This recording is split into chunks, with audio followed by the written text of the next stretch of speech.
Welcome back to Movie Insights. Today I will show you an action, drama, comedy film from 2020 titled We Can Be Heroes. Spoilers ahead. Watch out and take care. In this universe, Earth is protected by a group of superheroes called the Heroics. When a damaged satellite is found in the atmosphere, Miracle Guy and Techno fly up there to investigate and find a whole army of alien ships waiting for them, which easily knock them out and send them plunging back to Earth. This incident is on the news, which for now calls it a training exercise. Marcus Moreno, the former leader of the Heroics that now only works at the Heroes office, is watching this and getting increasingly worried, which is noticed by his daughter Missy Moreno, who has no powers whatsoever. After promising her everything is fine and he won't be rejoining the team as promised, Marcus drops Missy at school, then goes to work at the superheroes headquarters, which can only be accessed through a special vehicle activated by a worker's access card.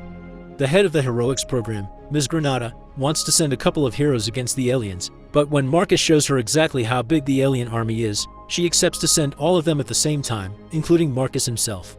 Ms. Granada also sends some of her agents to pick up the superheroes' children to get them to safety. On the car ride, Missy talks to Marcus through a special bracelet that works as a communicator that her dad also has, but he only checks on her and doesn't tell her what's going on before hanging out. At headquarters, Missy is locked up with the other sons and daughters of the Heroics, and she gets to meet them in their powers. There's Wheels, his brain is supercharged and must use a wheelchair because his legs are too strong to support his body. Noodles, who can stretch any part of his body. Oh-Ho, who is a genius drawer that never speaks. Acapella, who can make her voice go super low or super high and move things with it. Slow-Mo, who can move really fast but his powers have him stuck in a time loop so he actually moves super slowly. Facemaker, who can transform any part of his face and even copy other people's. Rewind and fast forward. A pair of twins who can mess with time for a few seconds. Wildcard, who calls himself the leader and has every power that exists but can't control which one comes out next. And Guppy, who has shark strength and can control water, but she constantly needs to stay hydrated. After fooling around for a while, the kids put on the TV to watch their parents fight the aliens, but one by one, the superheroes are defeated and captured by the enemy. The president cuts the transmission to talk to the country, informing them they're sending their army to rescue the heroes, but the chances of success are incredibly low. He also reads a message from the aliens saying they're going to take over the planet and humanity should comply or they will be destroyed.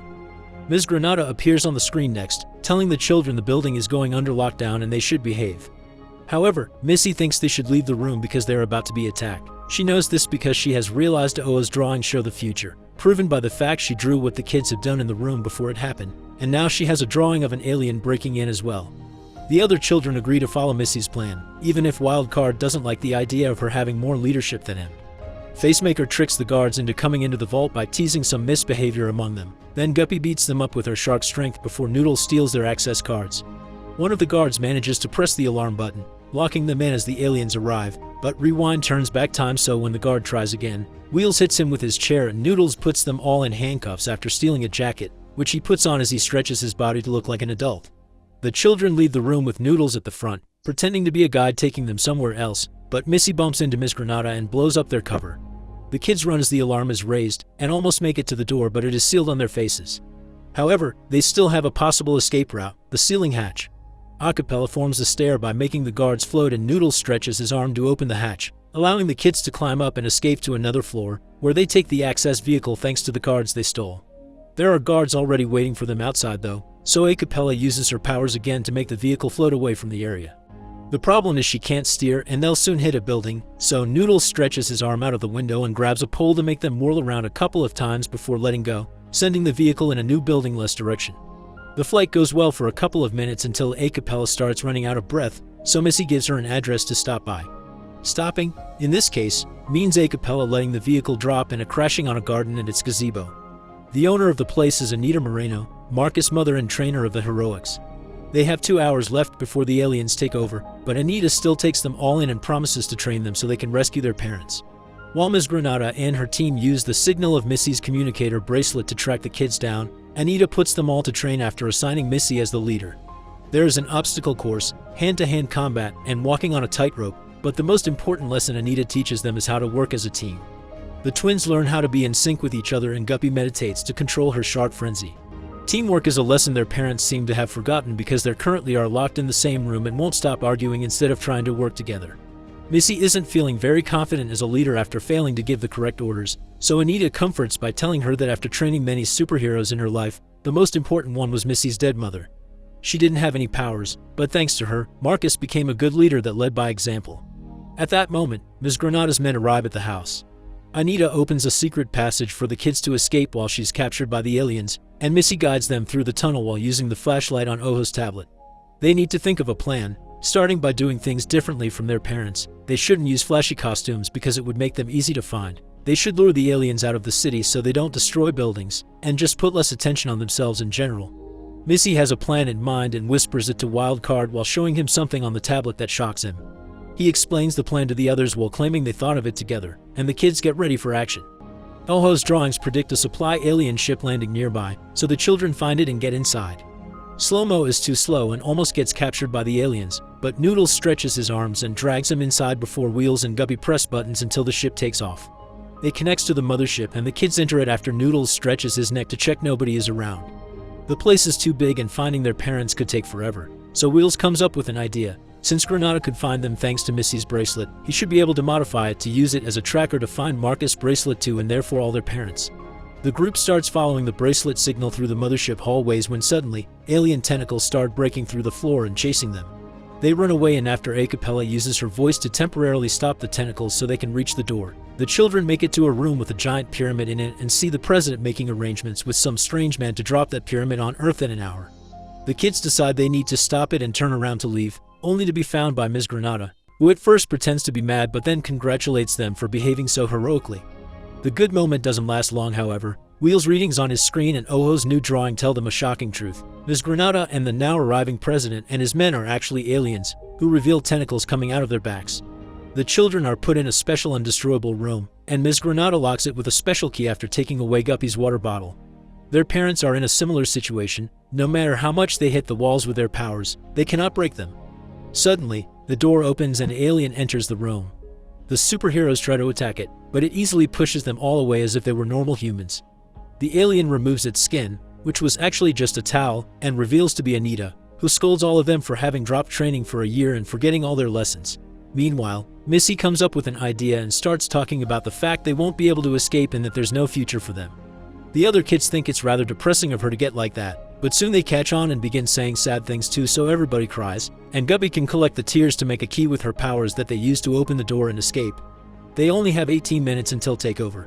Missy thinks they should stop the pyramid, while Wildcard thinks they should rescue their parents and let them handle this.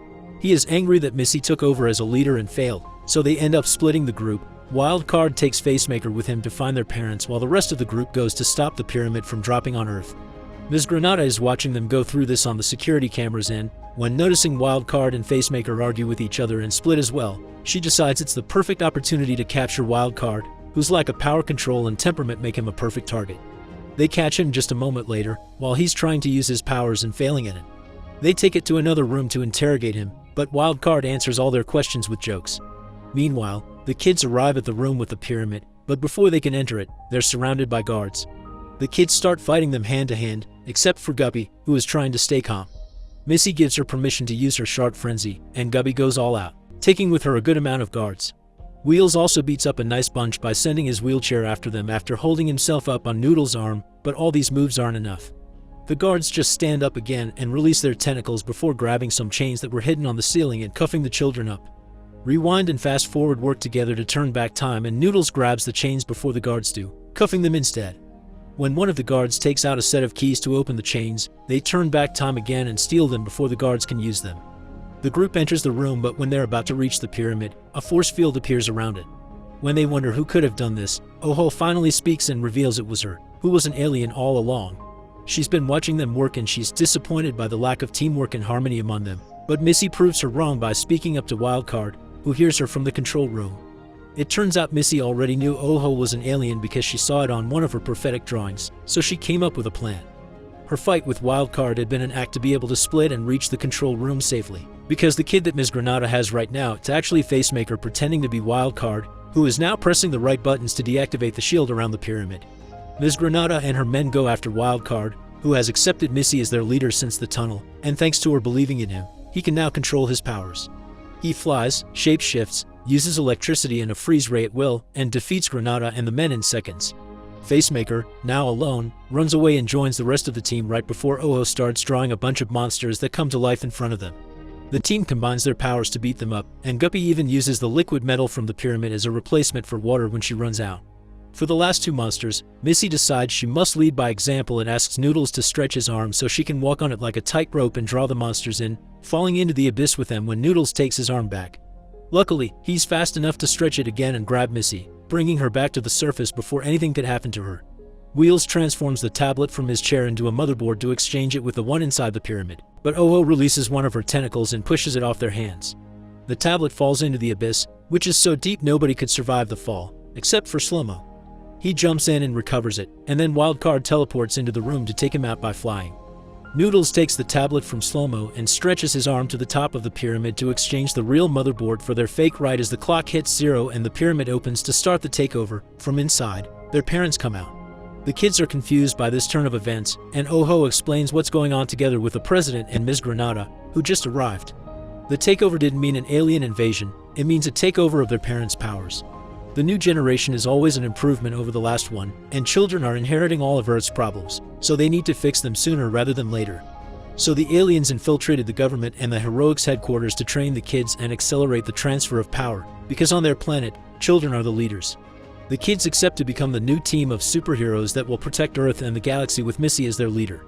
And now they've reached that agreement. They are allowed to reunite with their parents, who are all very proud of them for their heroic actions today.